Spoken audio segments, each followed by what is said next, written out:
Hey, my special ass, beautiful ass, magical ass goddesses. You like that, don't you? Okay. It's your girl Kayla back with another video. So today I wanted to do a video on how to start your healing journey. It's a lot of fun. Let's just start there.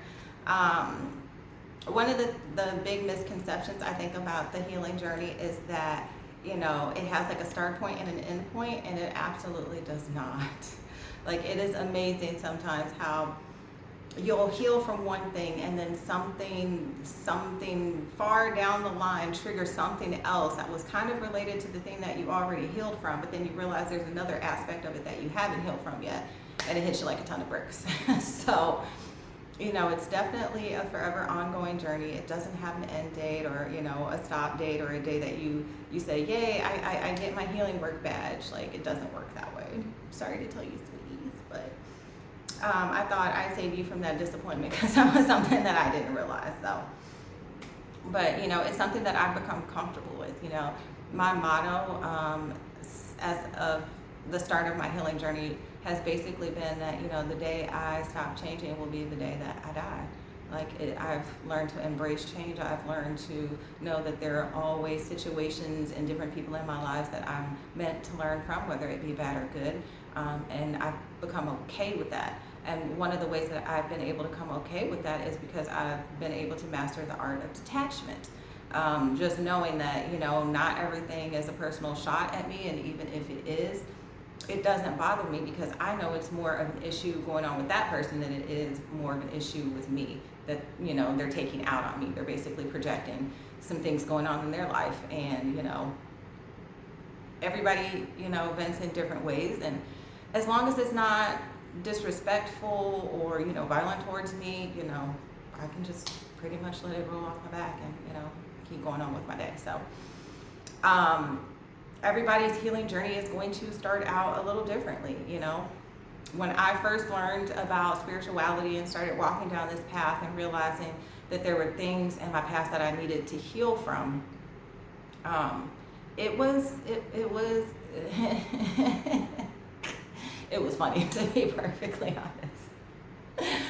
I remember I was sitting down in my apartment at the time, and I'm like, okay, I started thinking, and I'm like, okay, there are precisely two things that I needed to heal from.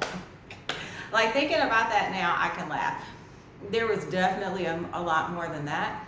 But at that beginning time, I just thought that there were these two major issues that I was dealing with that I needed to heal from. And I decided to start with the hardest one first, which was like a past relationship where I basically got ghosted, and he ended up getting another girl pregnant. So, I was with him for 4.5 years. Like, it was really traumatizing. It was really hard to process and deal with. And even when I had started, that healing journey, it was like a good 10 years after that had even happened. But it was something that I realized, and I knew that I was still holding on to, and that I needed to allow myself to heal from. And so, I kind of started with that. So not only, I lied to myself a bunch of times during this healing journey, so just come along on the ride with me, right? So I told myself that when I started these two things that I needed to heal from, that I wouldn't take more than a day to process the emotions and then move on, right? So this one day, when I realized that, okay, I'm going to start with healing this past relationship issues, I took a day and, just kind of process the emotions. And to do healing work in one day, it does not, it does not work that way, okay? It doesn't work that way just for the simple fact of, I was processing how the situation made me feel. I was processing those emotions, but I wasn't getting the lessons from that relationship. I wasn't understanding why what took place because of things that I needed to see within myself, right? That's something else that you have to understand about the healing journey as well, is that a lot of things that happen in your life, they're mirrors. They're mirrors, and they're trying to show you something about yourself, to yourself, so that you understand yourself better. You can make the corrections, you can improve on it, and then you can move forward into a better version of yourself, right? So I'm understanding how I feel, but I'm not understanding the lessons. I'm not understanding spirit, my ancestors and my guides trying to show me my codependency issues. I'm not understanding them trying to show me my low self-worth issues. I'm not understanding them trying to show me me allowing bare minimum from people and accepting that and being okay with that. You know, there were tons of lessons in that moment that I didn't understand. But because I got so consumed with the emotions, it fucked me up. Like, it fucked me up in the worst way ever. And so instead of just spending one day trying to process those emotions, that shit took like a month and a half. It was terrible. It was so terrible. Like, because I was processing these emotions and I just kept playing these scenes over and over and over again in my head and remembering how they made me feel and how disappointed I was. And like, I was, at one point I literally felt like I was just driving myself crazy. I really was. That was where my process of learning the art of detachment started, because then I just kind of learned to see, okay, like, this is what the situation was, and then kind of skip that emotional reaction to it, like just seeing it for what it is, just being the observer in the situation, not the observer, the analyzer, and you know, all that other stuff. So yeah, a lot of this healing work isn't meant for you to get caught up in the emotions of it. It's meant for you to get the lessons. Why were these people, places, things, situations put in your life? What were you meant to gain from it, learn from it, experience from it? That's what the healing work is all about. So don't do like I did. Don't focus on the emotions of it. Don't, you know, because when you do that, it is just going to bog you down, because most of the things that you need to heal from aren't going to make you feel great. Nobody said I'm trying to heal from a perfect marriage. Like, nobody's ever done that. Excuse me, still getting over a cold. Spiritual attack. But yeah, so a lot of these things they come with heavy emotions. So if you are going to focus on the emotions, also focus on learning to detach from those emotions.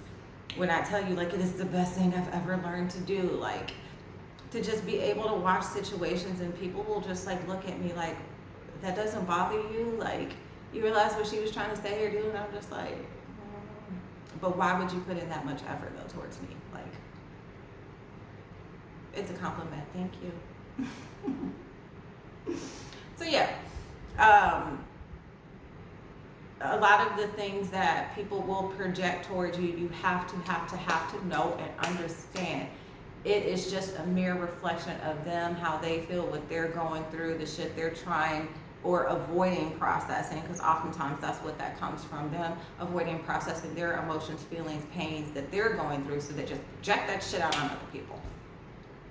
Having worked in the court system with domestic violence victims for so long, like, I'm just kind of used to that. So I guess now that I'm talking, I kind of see the purpose, some of the purpose in that experience, because there were lots of purposes in my life for me working in that position. But one of them was me being able to just be able to completely detach sometimes, because it's necessary. It's just a necessary part of life.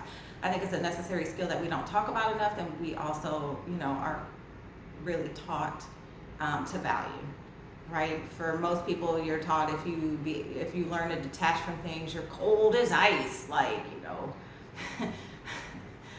it's just not the case. It's really not. It's learning how to see a situation for what it is and respond instead of react, because that's what most people do. They react. But if you come from a space where, you know, you can start to much more quickly pick up on lessons and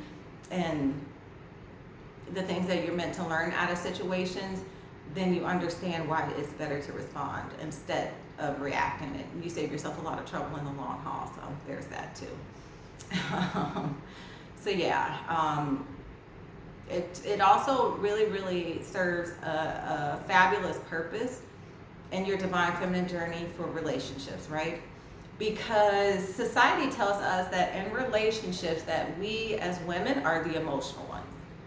And in a true divine feminine and divine masculine relationship, divine feminine is not. We're not the overly emotional one. That's the divine masculine's job. He is supposed to be the one to provide and protect. You wouldn't protect somebody you don't love, do you? No. Men are not as rational when it comes to their emotions as we as women can be. And somehow society has managed to have us reverse those roles. And since we have to get back to a natural order of things, yeah, that's more of a divine feminine's place, is to be the more grounded, focused one who will respond and not react. So, you know, when your divine masculine is upset, instead of yelling and screaming at him at the top of his lungs, even if he's over emotional, you can talk in a soft, calm voice, and then he'll be calm. Instead of, you know, you better, like, no, not cute, not divine femme like at all. Okay. So yeah, but yeah, whenever you start your healing work, another thing that you're gonna notice too is that at some point you're gonna go in what's called hermit mode. What is hermit mode? Hermit mode is just when you get fucking little, like you just disappear off the face of the planet, like everybody questions if you still exist, like you're just nowhere to be found, MIA on that ass, okay? It has to happen, okay? You cannot, I promise you, you cannot start your healing journey and still have all these different outside energies around you and influencing you. It is not gonna work. And I'm gonna tell you what's gonna happen if you try to get it to work. You're gonna get a tower on that ass. That's what's gonna happen, okay? You're gonna have a situation where your angels, guides, and the divine will intervene and say, nope, they gotta go. They're gonna create situations in your life where you realize that these people were not meant to be around you. You don't want that to happen. Do it the easy way, trust me. Now, when I say you're gonna get little, I mean you're gonna get little on everybody. Family that you could swear, you know, y'all would be best friends until the day you died. You will get little and disappear on friends you've known since kindergarten and pre-K. You will disappear on sometimes relationships because you realize that the two of you are not on the same vibrational level, and it's just not something you feel comfortable entertaining anymore. You will disappear on people that, you know, you just swore you loved and would always be there for. But during your healing journey, you have to be in isolation. A lot of people carry not the best intentions for you, whether you realize it or not. And when you're healing, you see that. When you're not healing, you don't. And when you don't see that, then you're continually keeping these people and negative energies and influences around you. And it doesn't help you. It only slows down the process. So yeah, I can't think of a single person that I know on the healing journey that hasn't, you know, had that story about, you know, I just stopped talking to my family and all my friends, like, I'm just by myself. Like, that's just how it is and how it's supposed to be. How long does it last? It's different for everybody. Like, I've always been hella introverted, so, you know, my hermit phase has been like a lifelong thing. Like, I am the hermit. I'm a Hayoka empath, which is like one of the strongest forms of empathy. So like I pick up on every fucking thing and it drives me nuts. So I just prefer my time in solitude. Like that's just, it's the bee's knees for me. It really does the trick. So, you know, for some, you know, it just may last a couple months. For some, it may last some years. You know, for someone like me, it may last a lifetime. But, you know, to each its own. So, but just know you're going to have that phase. You can't, spirit is going to want to protect your energy. And in order to do that, it's going to have to keep it away from other energies. So be ready for that. I think that's pretty much all I wanted to touch on for today. So if you are curious about coaching services, you can email me at divinefemrising11@gmail.com. You can follow my social media. They're posted down in the description box below. And until next time, ladies, love you. Bye.